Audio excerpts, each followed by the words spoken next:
Califórnia. A tripulação do voo 705 da FedEx nem imagina que logo terá que se defender contra um determinado ataque cuja intenção é matá-los. O voo 705 nunca chegaria ao seu destino final.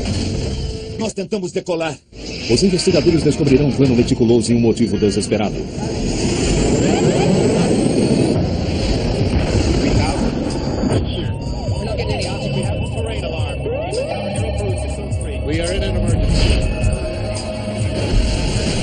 Mayday, desastres aéreos. Esta é uma história real baseada em relatos de testemunhas oculares. Abril de 1994. Um avião de carga da FedEx está a caminho da Califórnia. É um dia perfeito para voar. Altímetros. 9-2 aqui. Mas fora da cabine, uma tragédia está prestes a se desenrolar. Os pilotos do voo 705 da FedEx estão a segundos de uma situação sem precedentes. O que é isso? Meu Deus!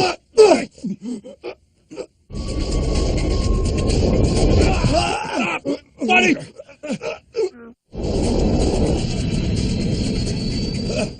Que é isso?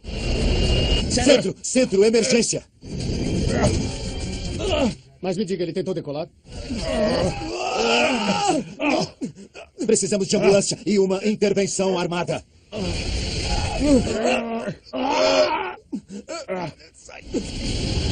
Herói nas alturas. Dia 7 de abril de 1994, sede da Federal Express em Memphis, Tennessee. Servindo 171 países, a companhia entrega mais de 2 milhões de pacotes por dia e trabalha com prazos apertados. As condições para voo estão perfeitas no aeroporto de Memphis. O voo 705 da FedEx para San José, Califórnia, está se preparando para partir com uma tripulação de 3 homens. Tem algum stand-by para embarcar no voo da tarde para São José? Nenhum. Auburn Calloway, de 42 anos, é engenheiro de voo. Ele espera conseguir uma carona no voo 705 por razões pessoais. Obrigado. Os funcionários têm o privilégio de voar de graça. Eles são conhecidos como stand-bys. O engenheiro de voo Andy Peterson, de 39 anos, é o primeiro membro da tripulação a chegar no avião. Andy Peterson. Auburn Calloway. Ele fica surpreso ao encontrar Auburn Calloway a bordo. Meu primeiro pensamento foi, devem ter chamado outra pessoa para esse voo e agora nós temos 2 engenheiros. Então eu disse oi para ele e perguntei se ele estava pegando uma carona até São José. E ele disse que sim, que era stand-by e ia pegar carona. Peterson, que trabalha há 5 anos com a FedEx, descobre uma coisa incomum durante sua verificação pré-voo. O botão do gravador de vozes da cabine, ou CVR, está na posição desligado. Surpreso, Peterson liga-o. O CVR grava toda a comunicação durante o voo. É uma ferramenta essencial nas investigações de tragédias aéreas. Nenhuma aeronave comercial grande pode voar sem ele.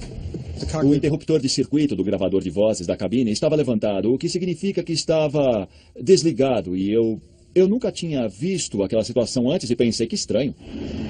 O piloto David Sanders, de 49 anos, e o copiloto James Tucker, de 42, são os próximos a embarcar e se preparar para a partida. Auburn Calloway, algum problema de pegar carona até a Califórnia? Não, claro que não. Não tem problema nenhum. Pode vir. Você toca violão? Um pouco. Ele era legal, era calmo, nada nele indicava que ele fosse um louco. Eu notei que ele estava levando um violão no estojo. Estava à direita, na frente da rede 9G. E eu não vi a hora de entrar na cabine e começar a fazer a verificação, porque tínhamos muito a fazer. Mas algo estava estranho. Eles não sabiam, mas Calloway tinha sido escalado como engenheiro de voo no voo 705. Porém, ele e sua equipe haviam excedido suas horas de voo por apenas 1 minuto no dia anterior, então foram substituídos. Mas Calloway estava determinado a pegar o voo 705, não importava como. Acho que vamos voar. Espero que esteja tudo funcionando. Quando eu voltei e entrei de novo na cabine, notei que o interruptor de circuito do gravador de vozes da cabine estava levantado outra vez. Eu liguei novamente e decidi que ia ficar ali para ver se dessa vez nada aconteceria. Em vez de chamar a manutenção, eu ia ficar ali vendo se ele ia levantar de novo. E se fosse o caso, eu ia chamar a manutenção porque é um item importante. A tripulação está voando junta pela primeira vez. Tanto Tucker quanto Sanders são ex-oficiais da Marinha. Sanders trabalha para a FedEx há 20 anos. James Tucker, que tem mulher e 3 filhos, trabalha para a companhia há 10 anos. Nenhum deles conhece Calloway ou suas razões para estar nesse voo.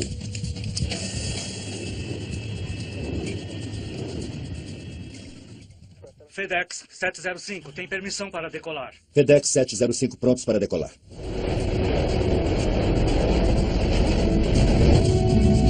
Recolher trem de pouso. Recolhendo.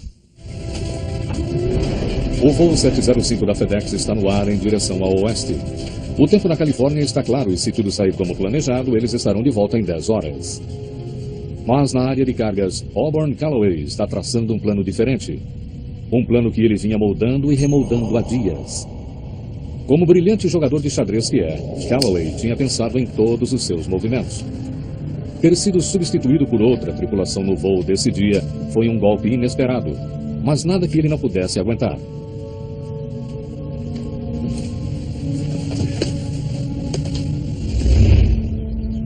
Ainda em casa naquela manhã, Calloway tinha feito pequenos ajustes em seus planos. A mochila que ele tinha planejado levar em sua jornada estava no concerto. Em vez da mochila, ele pega um estojo de violão. Como empregado da companhia, é improvável que seja revistado, e um estojo de violão parecia inocente o bastante. Ele conseguiu algo que nenhum outro afro-americano havia conseguido. Calloway se formou na Universidade de Stanford em 1974. Tornou-se piloto da Marinha e piloto de jatos comerciais. Mas seus 5 anos na FedEx tinham sido como engenheiro de voo. Ele era muito inteligente, uma pessoa persuasiva, que conseguia os seus objetivos e teve diante de si a oportunidade de uma carreira tremendamente positiva. Ele era casado e tinha filhos e família, e parecia que ele era parte do sonho americano, do sonho da família americana. Antes de ir para o aeroporto, Calloway põe alguns documentos importantes na cama. Entre eles estava seu testamento.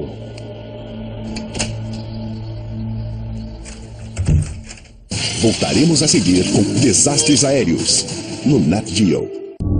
O voo 705 da FedEx está a vários minutos fora de Memphis, ainda subindo e ultrapassando os 5.800 metros. Jim Tucker está pilotando o avião, usando o modo de controle de voo e aproveitando para desfrutar do céu claro da tarde. A alguns metros de distância está Auburn Calloway, e com ele estão as frustradas expectativas de uma carreira brilhante e de um casamento que acabou em lágrimas. Depois que a decolagem acabar. Calloway tem um terrível plano. O estojo de violão que ele carrega tem vários martelos e uma lança. Fora das vistas da tripulação, ele prepara as armas. Para ter sucesso, Calloway terá que agir depressa. A velocidade e força serão essenciais. Calloway é ex-piloto da Marinha e especialista em artes marciais, portanto, velocidade e força fazem parte de seu background. O plano original era atacar a tripulação original, que era formada de 2 indivíduos. Uma mulher, que era muito mais frágil do que os homens, da tripulação do voo 705 que ele feriu. Não, eu moro em Fishville. Fishville? Ótimo lugar. A porta da cabine estava aberta. E eu vi o Calloway entrando. Eu o vi com o canto dos olhos. Eu só vi o braço dele meio perto e pensei, eu acho que ele vem vindo aqui para conversar. O que é isso? Foi uma dor horrível. Foi uma dor que até me cegou. Eu não fiquei inconsciente, mas eu perdi a capacidade de pensar, pelo menos por 45 segundos. A tripulação está em choque e confusa. O que eu vi foi simples. Um rosto e os olhos dele. E um objeto vindo em minha direção. Eu não percebi nenhuma emoção nele, nenhum ódio, nem raiva. Eu só vi uma ameaça, mas não sabia que ameaça era aquela. Para mim foi chocante ver um membro da tripulação, um piloto de uniforme, atacar outro piloto assim. Nunca se ouviu isso na indústria da aeronave. Embora terrivelmente feridos, Peterson e Tucker ainda estão vivos. Não consigo! Levanta, pega ele! Calloway rapidamente sai da cabine. Sem saber sobre os ferimentos um do outro, os tripulantes começam a se mobilizar. Calloway tem um plano B. A lança fora da cabine é uma arma mortal. Sentem! Sentem! Voltem para os seus lugares! Essa arma é de verdade e eu mato todos vocês! Eu estava meio desequilibrado, mas mesmo assim vi a lança e pensei, bom, a única coisa a fazer é tentar pegá-la. Então eu peguei a lança, a ponta tinha uns 10 centímetros para fora mais ou menos. Então eu peguei pela ponta e tentei segurá-la bem forte. Tucker faz algo que Calloway não estava esperando. Ele faz o avião mergulhar em uma repentina descida de 15 graus. O avião atira os homens em luta para fora da cabine para a parte de trás do avião. Eu já tinha percebido que o que eu tinha nas mãos era provavelmente uma das melhores armas disponíveis, ou seja, a própria aeronave.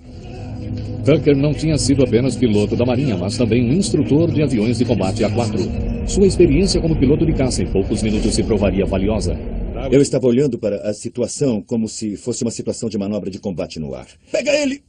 Na comunidade dos pilotos de caça da Marinha, nós fomos ensinados que a primeira coisa a fazer numa situação dessas é lutar. Você torna a situação e o bandido imprevisíveis e usa a imprevisibilidade dele contra ele mesmo. E aí você mata a charada. Mas o piloto não para aí. Tucker imediatamente gira a enorme aeronave para a esquerda em uma manobra acrobática para tentar desarmar Calloway. Os homens rolam sobre a cortina de fumaça à esquerda do avião. Eu sabia que tinha que fazer algo bem abrupto, muito rude, alguma coisa que ele não estivesse esperando.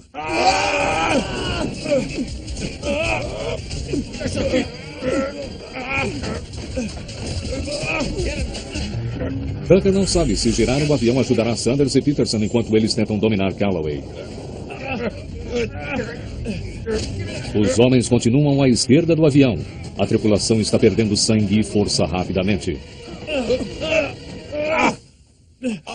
Tucker continua a executar manobras tentando manter uma referência visual de fora pela janela ao lado do capitão. Peguem ele que eu controlo o avião.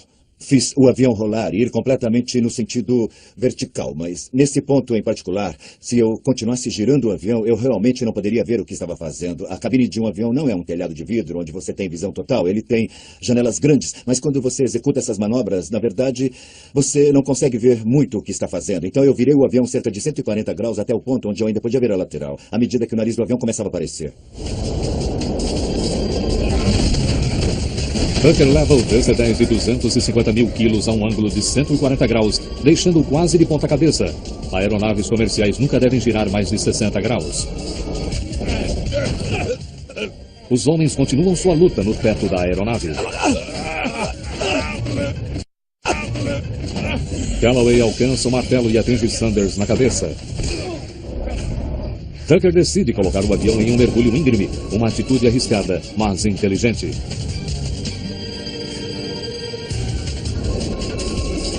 As forças G do mergulho empurram os homens de volta à cortina de fumaça.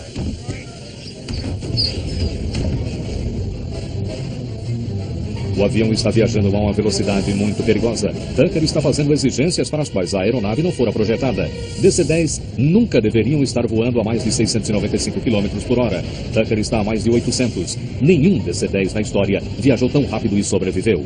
O indicador de velocidade do ar estava maximizado. Ele tinha atingido o ponto que chamamos de Barbie Pole. O avião não consegue ir mais depressa, mas você sabe que está indo um pouco mais depressa do que está indicando ali por causa do que você normalmente não ouve em velocidade mais baixa em um jato daquele tamanho. E uma delas é o som incrível do vento entrando na cabine. Com a velocidade do ar aumentada, o fluxo de ar sobre o estabilizador ficou distorcido. Os niveladores começaram a balançar para frente e para trás. Se a agitação ficasse mais forte, os controles poderiam tornar-se inoperantes e Tucker não teria como tirar o avião do mergulho. Se eu não tomasse uma atitude rápida, talvez o avião explodisse, porque eu estava trazendo a aeronave a um fenômeno conhecido como match tuck, onde ela fica balançando porque a velocidade do ar está aumentando muito e o vento também está passando sobre a superfície da asa, forçando o avião a fazer coisas que ele não foi projetado para fazer. O ferimento do lado esquerdo do cérebro de Tucker está começando a paralisar as funções do lado direito de seu corpo. Tucker nota algo alarmante. O avião está a uma velocidade incrível porque os aceleradores foram deixados no automático desde a decolagem. O DC-10 está agora em um mergulho vertical, com os motores trabalhando à força total. Tucker precisa usar sua única mão boa para desacelerar o avião. Com a força reduzida, o DC-10 ainda não está fora de perigo. Apesar das manobras de Tucker, Calloway ainda está levando vantagem. Calloway me deu um terceiro golpe bem em cima da cabeça, quase me deixando inconsciente. Minha visão começou a embaralhar. Achei que fosse desmaiar. Enquanto Tucker começa a tirar o avião do mergulho cuidadosamente, a força do plano estabilizador aumenta. Os painéis de equilíbrio e contrapeso que ajudam os pilotos a manipular o plano estabilizador se soltam e começam a enrugar a fuselagem do estabilizador. Tucker teme que ele tenha forçado demais durante o mergulho. Toda a superfície na seção da cauda do avião está ameaçada de soltar. A força de Sanders está quase no fim e a cabeça de Peterson está sangrando em profusão por causa de uma artéria temporal perfurada. De alguma maneira, eles conseguem contra-atacar o agressor. As forças G começaram a reduzir quando ele começou a nivelar, estabilizando o mergulho. Aí eu vi o martelo nas mãos de Calloway. Eu tentei pegá-lo com ambas as mãos e tirá-lo da mão dele. Sanders acredita que esse foi um ponto de virada. Solta isso! Solta isso! O avião está a salvo por enquanto.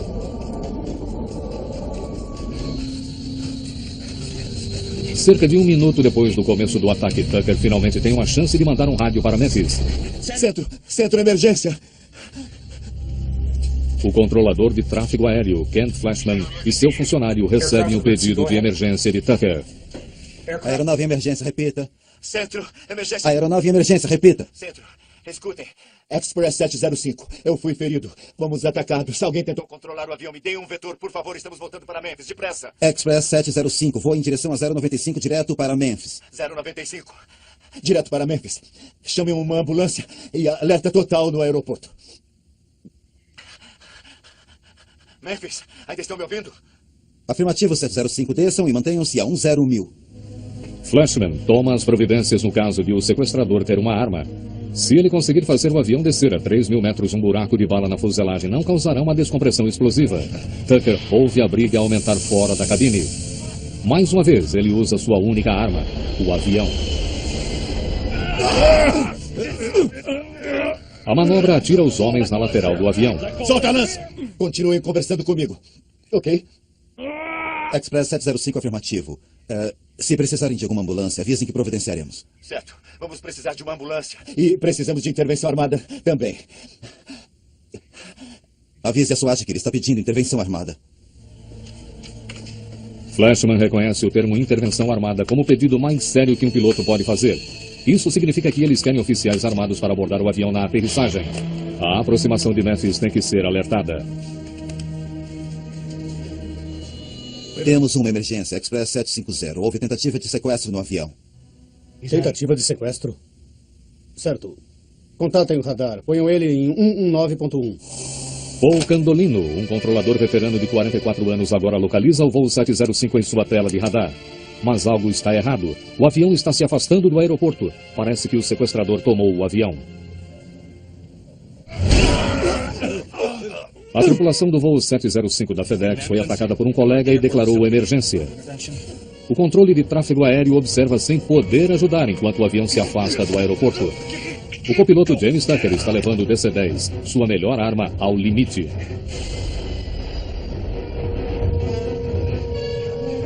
Agora ele força o avião, girando a enorme aeronave para a direção oposta.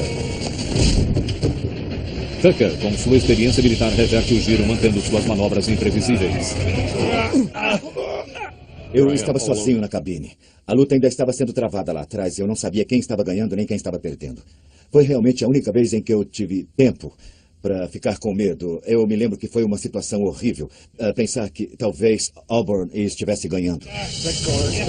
3 minutos e meio depois do ataque, embora ferido, Auburn Calloway não solta a lança. Ajuda, ele está me mordendo! Eu estava com raiva naquele momento, então quando eu o atingi foi com a intenção de incapacitá-lo e eliminar sua habilidade de lutar. Não matar, mas feri-lo o suficiente de maneira que ele não conseguisse mais lutar. Então quando eu girei o martelo, foi com toda a força que eu tinha. Sanders e Peterson dominam Calloway momentaneamente. Oi, no piloto automático que vem aqui! O capitão está gritando para Tucker vir ajudar, mas ele é o único que está pilotando o avião. Express 705, contate a aproximação de Memphis a 19.1. Eles já sabem da sua emergência. Peça um canal único de frequência. Um canal único de frequência, entendido. Vamos passar isso adiante. 119.1. Foi no piloto automático! Venha, time depressa, Tucker! Foi provavelmente o pedido mais estranho que eu já tinha recebido, porque eu era a única pessoa que estava ali na cabine. Largar tudo ali e ir ajudá-lo significava que eu teria primeiro que levantar Coisa que até o momento eu não sabia se conseguiria fazer. Eu tentei levantar e foi muito difícil. Jim Tucker, com uma fratura no crânio e só um lado do corpo funcionando, põe o avião no piloto automático e luta para sair de seu assento e ir ajudar. Espere, eu já estou indo. Piloto automático. Mas o avião ainda não tinha se estabilizado completamente para que o piloto automático pudesse assumir. Ok. Agora não há ninguém pilotando o avião. Voltaremos a seguir com Desastres Aéreos no Nat Geo. 705, estão me ouvindo? Paul Candolino tenta estabelecer contato pelo rádio com o voo 705, mas não há resposta. O radar deles mostra que o avião foi para o norte, depois para o oeste e finalmente para o sudoeste, afastando-se do aeroporto. Só havia um estranho silêncio. Qualquer coisa podia ter acontecido no avião. Quando eu entrei na área de carga, eu fiquei absolutamente surpreso com o que eu vi. Todos os 3 indivíduos estavam completamente cobertos de sangue. Auburn Calloway estava de costas. Havia papéis por toda parte. Dava para ver que a cobertura dos assentos normais em uma aeronave comercial, estava toda rasgada. Havia marcas de sangue no teto da aeronave e casacos que tinham caído dos compartimentos. Era uma perfeita carnificina. Sanders desarmou Calloway e deu a lança a Tucker. Se mexer no dedo, eu te mato. Fica de olho nele, eu fico com um avião. Pode ir. Tô indo. Eles decidem que Sanders, o piloto, deve levar o avião de volta a Memphis. Pega isso. Tucker quer as armas o mais longe possível de Calloway e pede que Sanders as leve com ele para a cabine. Em uma situação de emergência, espera-se que o capitão pilote. Mas eu estava meio tonto por causa da luta. E não tinha certeza da direção do avião. Também não tinha certeza sobre as condições dele. Mas parecia que ele estava voando normal. Eu estava sangrando muito na parte de cima da cabeça e não conseguia enxergar com meu olho esquerdo. Pensei que a luta tivesse terminado, porque eu tinha atingido Calloway 4 vezes na cabeça com um martelo de meio quilo com toda a minha força. Ele tinha parado de reagir e estava sangrando como se estivesse muito ferido. Tucker não pode mais dizer se sua mão está segurando a lança ou não. Os golpes que ele levou na cabeça fizeram o sangue coagular em seu cérebro e prejudicaram seu sentido do tato. Quero levantar! Deixa eu levantar! Eu não brigo mais! Por favor, eu não consigo respirar! Embora ferido com várias aberturas em seu crânio, Albert Calloway não merece confiança. Ambos os pilotos sabem que suas forças estão se esgotando. Preciso respirar! Sanders, de volta ao assento do piloto, precisa levar o avião para o solo. E depressa. Memphis, está me ouvindo? Quem fala é a Express 705? 705, isso mesmo. Express 705, Memphis, entendido. Estou ouvindo. Podem ir direto a Memphis se conseguirem. Pouse na pista 9. O altímetro é 30.29R. Entenderam que estamos declarando emergência? Precisamos de uma equipe de segurança na aterrissagem. Vamos tentar parar na pista. O capitão Sanders, sem os óculos e com sangue escorrendo nos olhos, acha que o avião está em seu curso de volta para o aeroporto. Mas, na verdade, ele ainda está indo para sudoeste, para longe de Memphis, a mais de 550 km por hora. Entendido. Express 705. Tudo sob controle ou ainda está progredindo? Parece que controlamos. Candolino quer avisar o piloto, mas está com medo que a tripulação ainda esteja sob ataque, tentando confundir o sequestrador voando na direção errada. Express 705, conseguem fazer a volta e ir para o aeroporto? Sim, me dê um vetor. 100, vetor Memphis.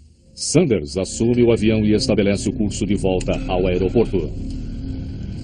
Estamos indo para o aeroporto. Por enquanto, a situação no DC-10 parece estar sob controle, mas uma possível tragédia está prestes a acontecer. No aeroporto de Memphis, o pessoal de emergência começa a tomar posição. Precisamos de segurança quando aterrissarmos. Vou tentar parar na pista. Um avião de carga da FedEx está prestes a aterrissar depois que um sequestrador tentou assumir o controle. Toda a tripulação está seriamente ferida. O paramédico David Tigg é um dos primeiros a receber o chamado. Eles anunciaram a situação pelo sistema de alto-falantes no centro de controle de tráfego aéreo. E eu era novo ali.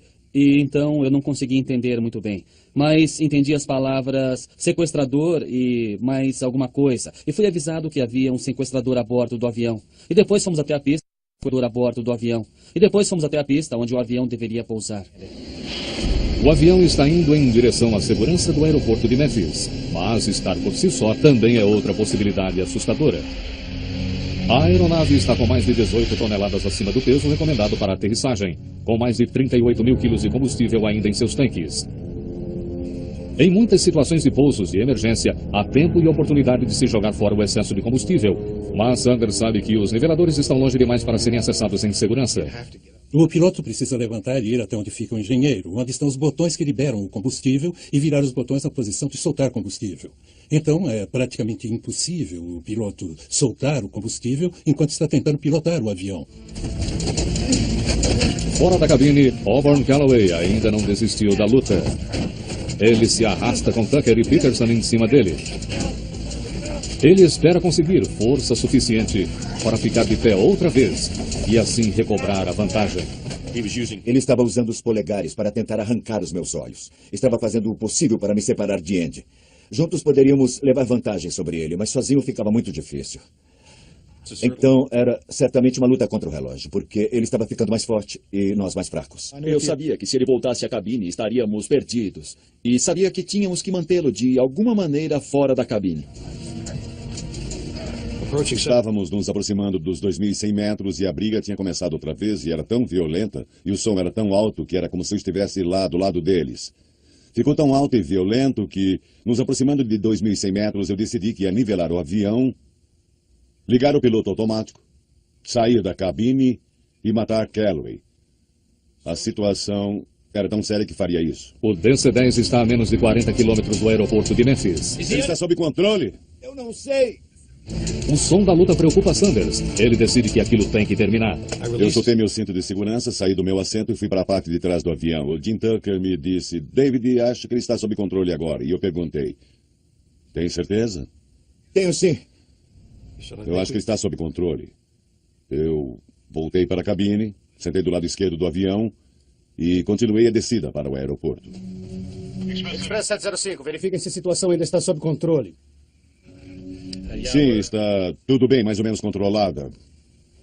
O vento está 0305. A pista 9 está pronta. Pista pronta? Agora Sanders vai enfrentar outra possibilidade de tragédia. O atraso causado pelo fato de ele ter saído de seu assento significa que ele está acima da velocidade normal para a aproximação. Ele não será capaz de diminuir a velocidade do avião depressa o suficiente para aterrissar na pista 9. Vou fazer o trecho 36 esquerda. A pista 36 tem mais de 2.800 metros de comprimento e é perpendicular ao caminho que o avião fará. Para aterrissar ali, ele precisará fazer uma série de curvas, manobras razoáveis para caças ou aviões menores. Mas para um DC-10 sobrecarregado, pilotado por um homem ferido, isso é quase impossível. Primeiro, ele precisa virar 90 graus à direita, voar paralelo à pista e depois executar um giro de 180 graus. Certo, Express 705, pista 36 à esquerda esperando para aterrissagem. Visual claro, aproximação da 36 esquerda, o vento está 0508. Sanders precisa ignorar os avisos do computador e levar o avião além de seus limites operacionais normais. O avião está quase de lado. De repente ele virou o avião para cima. Parecia que era um caça em uma curva fechada. E depois ele desapareceu atrás do terminal. E quando ele baixou o suficiente, não deu mais para ver. A princípio eu achei que ele tinha batido porque tinha algumas construções ali em andamento no aeroporto naquela época. E tinha fumaça saindo ao sul do terminal para onde eles estavam indo. Um martelo foi deixado no chão. Está pegando o martelo! Os homens lutam para alcançar o martelo. Esta poderá ser a última chance que Calloway tem de assumir o controle. Sanders virou 90 graus ao sul, voando paralelo à pista 36 à esquerda. O avião estava a provavelmente 90 metros acima do solo naquele momento. Os aceleradores estavam parados. Eles estavam nessa posição desde que eu saí dos 2.100 metros. Essa era uma força de motor fora do comum para se aterrissar com um grande avião. A gente sempre aterrissa com muita força, bastante força. Nesse caso, estava na posição parado porque eu queria que o avião diminuísse a velocidade. Assim, não excederíamos os limites do trem de pouso. Então, tocaríamos o solo a 360 km por hora ou menos. Com os flaps abertos e o trem de pouso abaixado, Sanders ainda está depressa demais e está sendo bombardeado por alarmes computadorizados e avisos. A pista tem 2.800 metros de comprimento. Um DC-10 normal precisa de apenas 1.900 metros para parar. Mas o voo 705 está pesado demais.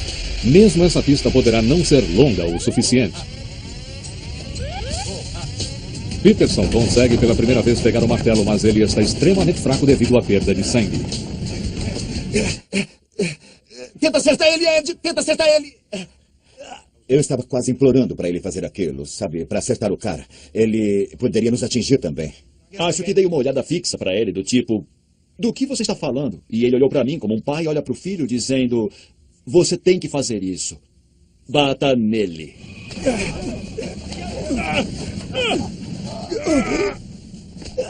O DC-10 está a apenas metros acima da pista, viajando a 382 km por hora. Sanders só pode esperar que ele não exploda os pneus ou vá além da pista.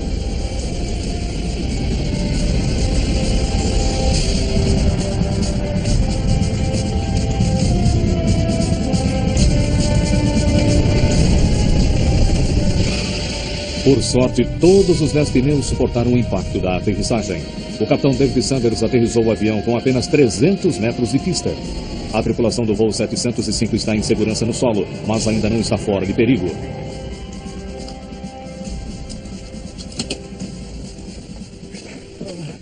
Abra a porta.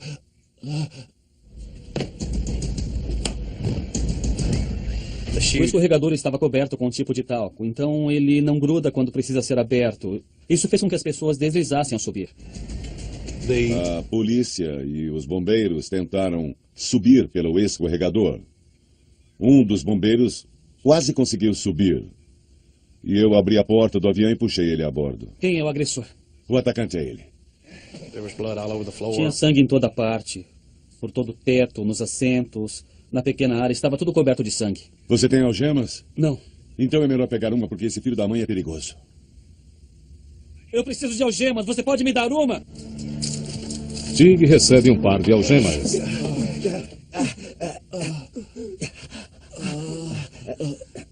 Fica aqui, no meio da corrente. Ai, tira o seu pé de cima de mim! Está me machucando! Sanders segura Calloway enquanto Tig examina Peterson, que quase não tem pulso. Ele foi o primeiro tripulante a sair da aeronave. Sanders é o último tripulante a bordo. Quando eu estava na porta do avião, senti uma certa euforia que nunca tinha vivido antes. Foi a sensação de que eu já havia estado ali e tinha voltado e vencido. Os 3 tripulantes do voo 705 sofreram um ataque de um colega e estão seriamente feridos. O copiloto Jim Tucker tem pedaços de ossos no cérebro.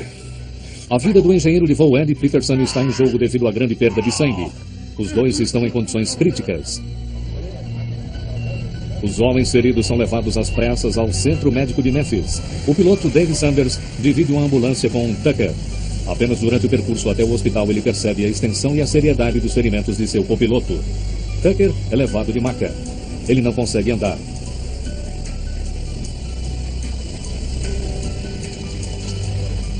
Vencido e sob custódia, Calloway também é levado para a mesma sala de emergência. Mas uma pergunta importante permanece. Por que Auburn Calloway atacou a tripulação do voo 705? A história começa a se desdobrar. Divorciado em 1990, Auburn Calloway ainda tenta sustentar a ex-esposa e seus 2 filhos e quer garantir seu futuro financeiro. Estava muito interessado no bem-estar dos filhos. Interessado em que eles não tivessem a mesma infância que ele teve. A evidência de um ataque suicida contra a FedEx cresce enquanto os investigadores procuram na aeronave e encontram uma carta que Calloway deixou para a mulher. Querida Pat, eu quero que você e as crianças saibam que eu vivi por vocês. Eu penso no bem-estar de vocês todos os dias. Mas como eu posso garantir ter dinheiro suficiente para a educação de Kila e Burn em Stanford? Ele era obsessivo quanto ao bem-estar dos filhos. Estava interessado nos filhos. Eu acredito que ele estava interessado também no casamento dele. Agora eu sei que o casamento dele faliu ou estava falindo praticamente na época do incidente. Mas acredito que era difícil para Pat ser casada com ele. 7 de abril de 1994. A vida de Calloway tinha sido uma decepção após outra. O insucesso do casamento, as crianças que ele não pôde mandar para a universidade, o brilhante piloto que terminou como engenheiro de um avião de carga e agora um acontecimento chave. No dia seguinte ele deveria comparecer a uma audiência da FedEx para falar sobre informações falsificadas. Empresa. Durante nossas investigações, parece que ele falsificou para mais o número de horas de voo que ele tinha e A empresa estava verificando isso. Calloway devia estar com medo de ser despedido. Aos 42 anos apenas, sua vida profissional poderia estar terminada. Ele tem uma solução. O objetivo é o de deixar os filhos bem. O objetivo é escapar, eu acho, da dor de sua vida. Ele não pode continuar vivendo essa vida e ainda deixá-los bem, porque está prestes a perder a carreira. E agora ele não vai poder mais lhes dar o que gostaria. Mas a vida dele tem valor se for dada em acidente. Voltaremos a seguir com Desastres Aéreos, no Nat Geo. Calloway saca todo o dinheiro que pode e manda um total de $54 mil à sua ex-mulher. Mas seu seguro de vida vale cerca de $2,5 milhões se ele morrer em um acidente de trabalho.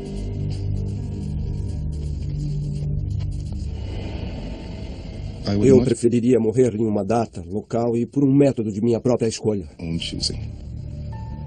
Eu percebi há algum tempo que a minha segurança e o meu futuro estão ameaçados. Então, eu acho que já é hora de ir. Talvez ele acreditasse que a família pudesse receber o seguro máximo se ele fizesse com que tudo parecesse um acidente.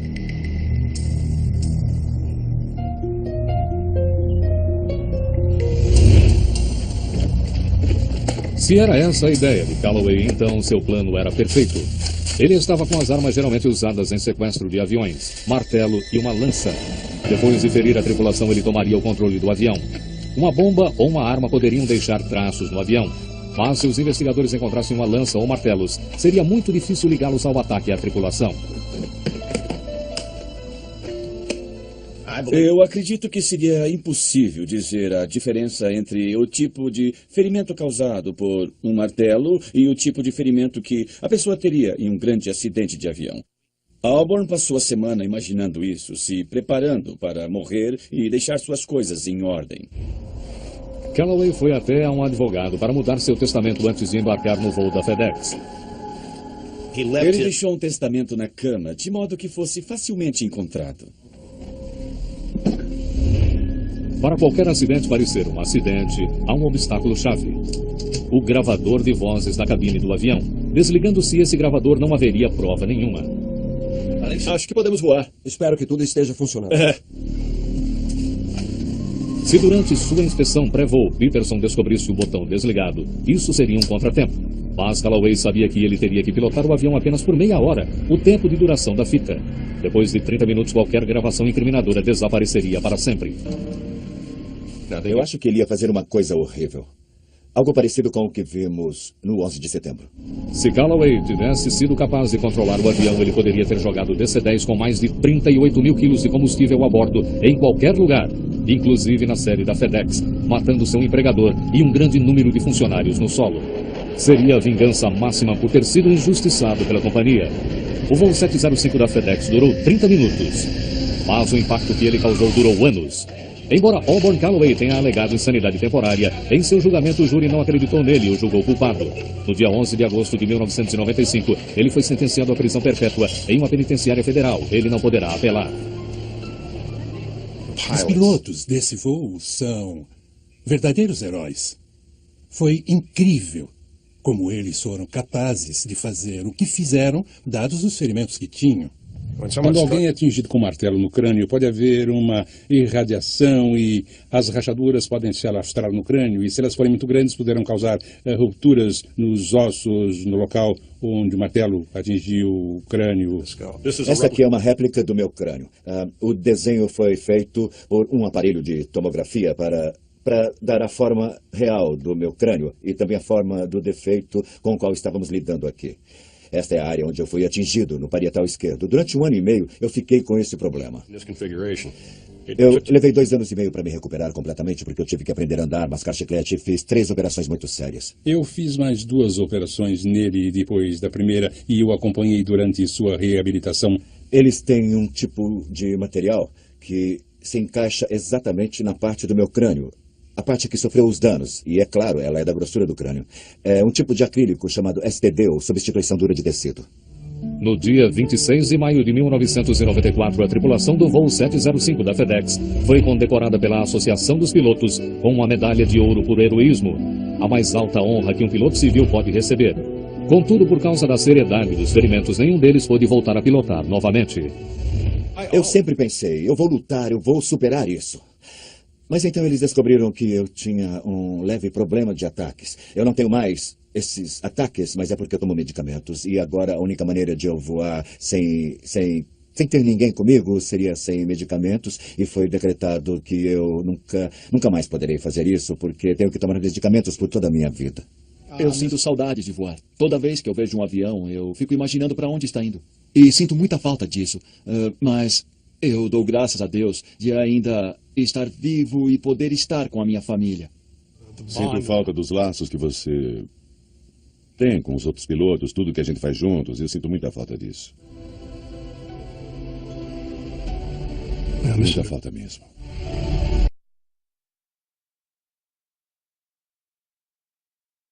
Os seus objetivos e teve diante de si a oportunidade de uma carreira tremendamente positiva. Ele era casado e tinha filhos e família, e parecia que ele era parte do sonho americano, do sonho da família americana. Antes de ir para o aeroporto, Calloway põe alguns documentos importantes na cama. Entre eles estava seu testamento.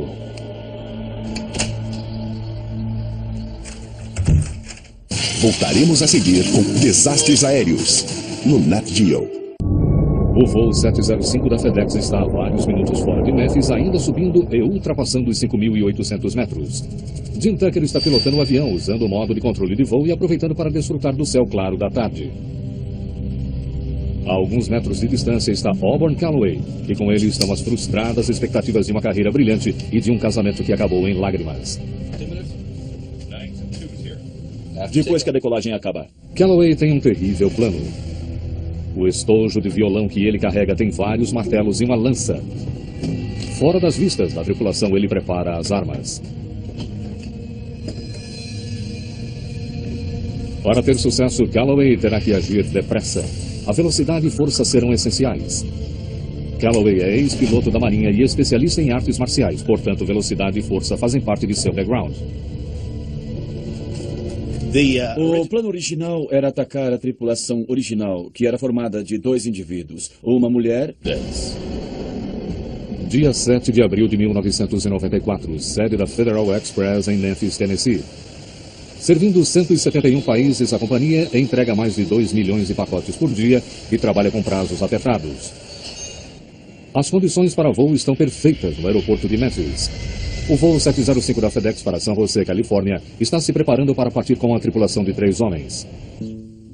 Tem algum stand-by para embarcar no voo da tarde para São José? Nenhum.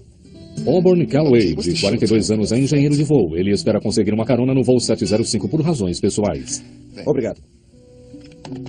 Os funcionários têm o privilégio de voar de graça. Eles são conhecidos como stand-bys. O engenheiro de voo Andy Peterson, de 39 anos, é o primeiro membro da tripulação a chegar no avião. Auburn Calloway. Ele fica surpreso ao encontrar Auburn Calloway a bordo. Meu primeiro pensamento foi, devem ter chamado outra pessoa para esse voo e agora nós temos 2 engenheiros. Então eu disse oi para ele e perguntei se ele estava pegando uma carona até São José. E ele disse que sim, que era stand-by e ia pegar carona. Peterson, que trabalha há 5 anos com a FedEx, descobre uma coisa em comum durante sua verificação pré-voo. O botão do gravador de vozes da cabine, ou CVR, está na posição desligado. Surpreso, Peterson liga-o. O CVR grava toda a comunicação durante o voo. É uma ferramenta essencial nas investigações de tragédias aéreas. Nenhuma aeronave comercial grande pode voar sem ele. O interruptor de circuito do gravador de vozes da cabine estava levantado, o que significa que... FedEx 705, tem permissão para decolar. FedEx 705 prontos para decolar.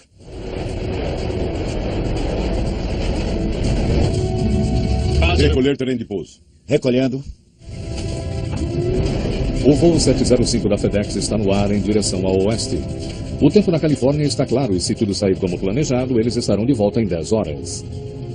Mas na área de cargas, Auburn Calloway está traçando um plano diferente.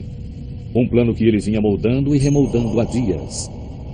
Como brilhante jogador de xadrez que é, Calloway tinha pensado em todos os seus movimentos. Ter sido substituído por outra tripulação no voo desse dia foi um golpe inesperado, mas nada que ele não pudesse aguentar.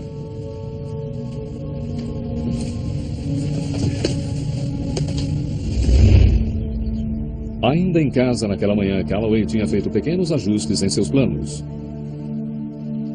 A mochila que ele tinha planejado levar em sua jornada estava no concerto. Em vez da mochila, ele pega um estojo de violão.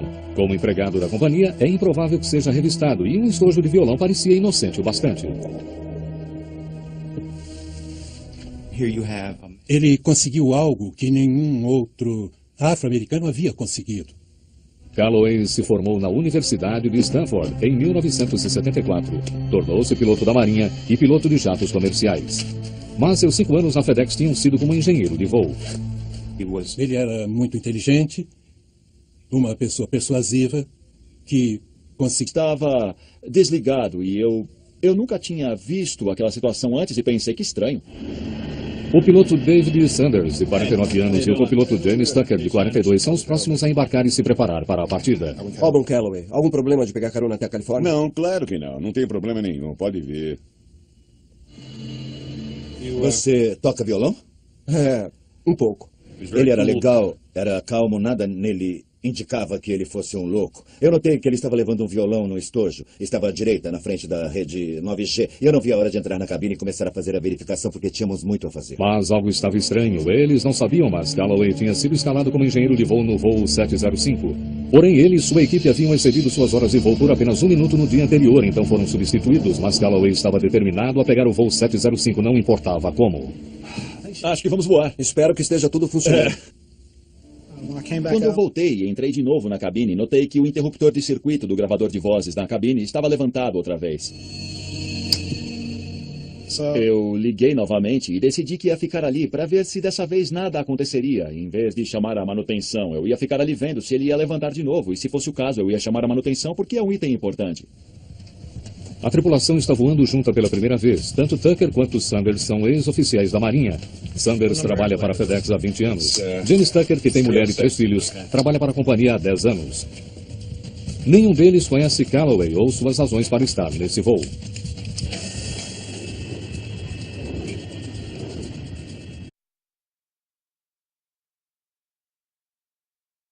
Califórnia. A tripulação do voo 705 da FedEx nem imagina que logo terá que se defender contra um determinado ataque cuja intenção é matá-los. O voo 705 nunca chegaria ao seu destino final. Nós tentamos decolar. Os investigadores descobrirão um plano meticuloso e um motivo desesperado.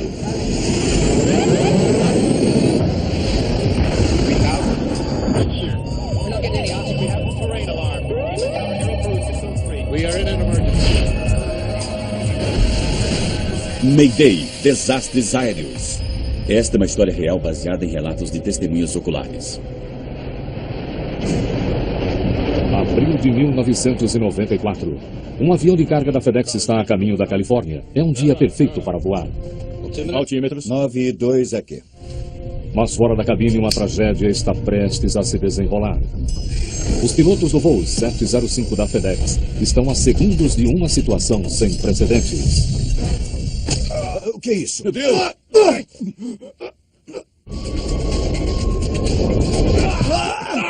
Pare!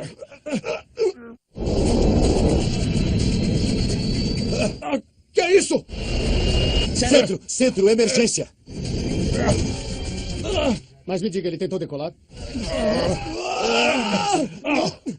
Precisamos de ambulância e uma intervenção armada.